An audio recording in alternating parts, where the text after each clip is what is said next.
उत्तराखंड के जिला अस्पताल पौड़ी सहित सामुदायिक स्वास्थ्य केंद्र पावो और घड़ियाल को पीपीई मोड पर सरकार द्वारा दे दिया गया है।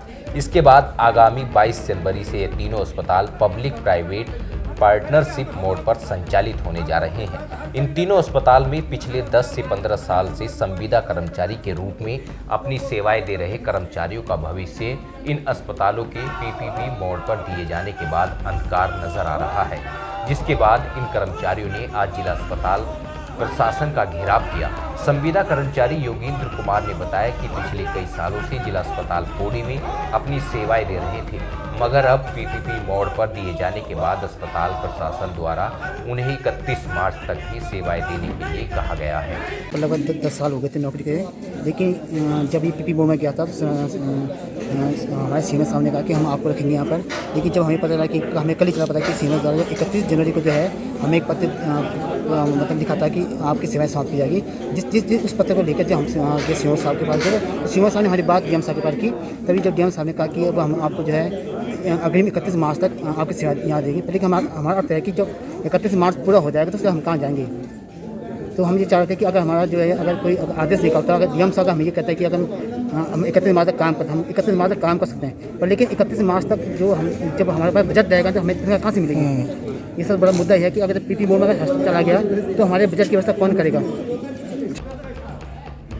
31 मार्च के बाद इनके साथ सभी संविदा कर्मचारी की सेवाएं समाप्त कर दी जाएंगी, जिसको देखते हुए आम आदमी पार्टी ने भी इन संविदा कर्मचारियों के समर्थन में उतर आए हैं। आम आदमी पार्टी के प्रदेश प्रवक्ता आशुतोष नेगी ने कहा कि संविदा कर्मचारी के साथ हो रहे अन्याय को आम आदमी पार्टी का कतई बर्दाश्त नहीं किया जाएगा।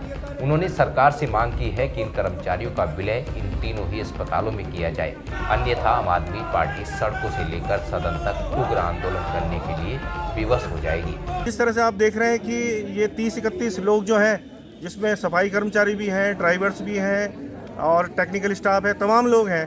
इन लोगों को बोल दिया है इन्होंने कि मार्च तक आपके बारे में विचार किया जा रहा है। तो फिलहाल मुझे मामला लटकाने की इनकी कोशिश लगती है कि लटका रहे हैं, बॉल को सरका रहे हैं। देखिए, मैं स्पष्ट रूप से कहना चाहूँगा कि जिस तरह से आपने देखा कि आम आदमी पार्टी के कार्यकर्ता सारे लोग यहाँ पे आए और उनको एक नैतिक समर्थन भी दिया, वार्ता भी की हमने यहाँ पे। अभी हमने बहुत शालीनता से यहाँ पे बात रखी है और आप विश्वास रखिए कि अगर सड़क पे आंदोलन छेड़ना पड़ेगा या धरने पे बैठना पड़ेगा, भूख हड़ताल पे बैठना पड़ेगा, तो हम जितने संविदा कर्मी हैं उनके साथ खड़े हैं और उनको इंसाफ दिलाकर रहेंगे। वहीं इस मामले में जिलाधिकारी ये भी पढ़िए धीरज सिंह गबियाल ने कहा कि इन सभी कर्मचारियों को अन्य अस्पतालों में समायोजित करने के लिए कार्रवाई की जाएगी, किसी के साथ भी अन्याय नहीं होने दिया जाएगा। तक उनको रखेंगे हम लोग, उनकी व्यवस्था हम लोगों ने कर दी है। अब पीपीपी मोड में जा भी रहा था, उसके बाद जो भी पीपीपी मोड में जो कंपनी आएगी, जो भी मेडिकल कॉलेज के माध्यम से जो इनको हम लोग रखने का प्रयास करेंगे, अन्यथा जनपद के अन्य हॉस्पिटल्स में भी हम लोग कोशिश करेंगे कि हम उनको एडजस्ट करें। ठीक है सर। उत्तराखंड से राज्यसभा सांसद प्रदीप टमटाज पौड़ी पहुंचे। यहां कांग्रेसियों ने उनका जोरदार स्वागत किया। इस दौरान 2022 विधानसभा चुनाव पर भी प्रदीप टमटा ने कांग्रेसियों के साथ मिलकर चर्चा की, जिसमें 2022 में सत्ता में आते ही गैरसैंण को राज्य की स्थायी राजधानी बनाने का दावा किया गया। प्रदीप टमटा ने पूर्व सीएम हरीश रावत को वे 2022 का मुख्य चेहरा मानते हैं। उनका कहना है कि हाईकमान को भी इस विषय पर विचार कर 2022 के लिए जल्द ही सीएम के चेहरे का ऐलान कर देना चाहिए। उत्तराखंड सरकार पर जुबानी हमला करते हुए राज्यसभा सांसद प्रदीप टमटा ने कहा कि पलायन को रोकने में नाकाम सरकार अब जनहित के मुद्दों को दरकिनार कर रही है।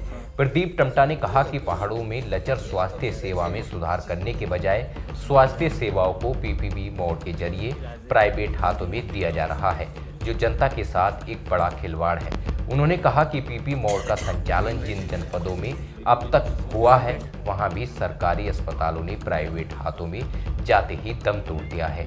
ऐसे में बिना फीडबैक लिए पौड़ी जिले के अस्पताल को भी पीपी मोड पर दिया गया है, जिससे कई संविदा कर्मचारी पर भी रोजगार का संकट गहरा गया है। प्रदीप टमटा ने कहा कि अल्मोड़ा और पौड़ी 2 ऐसे जनपद हैं अब तक पलायन का दंश झेल रहे हैं, लेकिन सरकार ने इन जनपदों के हित में कार्य नहीं किए हैं। इसके साथ ही राम मंदिर पर भी प्रदीप टम्टा ने राष्ट्रपति रामनाथ कोविंद को सलाह दी है कि जिस तरह से राम मंदिर के लिए फंड दिया गया है उसी प्रकार से अयोध्या में मस्जिद के लिए भी फंड दिया जाए, जिसमें जन भावनाओं में कोई भेदभाव न हो। कि पलायन इस राज्य की बड़ी समस्या है और इसकी हमने शुरुआत भी की थी इस पर विचार करने के लिए।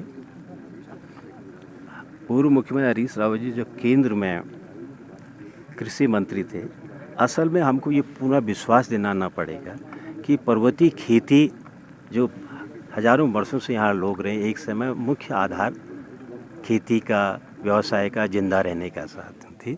आज लोगों का उस पर भरोसा टूटा है।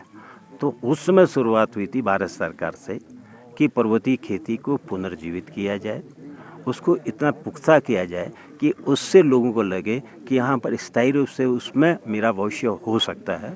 लेकिन इस बीच न राज्य सरकार ने न केंद्र सरकार ने उस संदर्भ में कोई ठोस पहल की है और एक नई पहल की ज़रूरत है। सिर्फ उत्तराखंड नहीं, समस्त हिमालयी राज्यों में कि खेती की संभावनाएं बड़ी हैं। खेती में मैं सिर्फ वो अनाज के उत्पादन को नहीं, तो हॉर्टिकल्चर है, फ्लोरिकल्चर है। हमारे पास ऐसी ज़मीन है, ऐसी स्थिति है कि किसान के पास बाज़ार के लिए पैदा करने के लिए बहुत से स्रोत हैं, सिर्फ उसको तलाशने की ज़रूरत है। तो एक नई हिमालयन एग्रीकल्चर फ्लोरिकल्चर नीति बनाने की ज़रूरत है।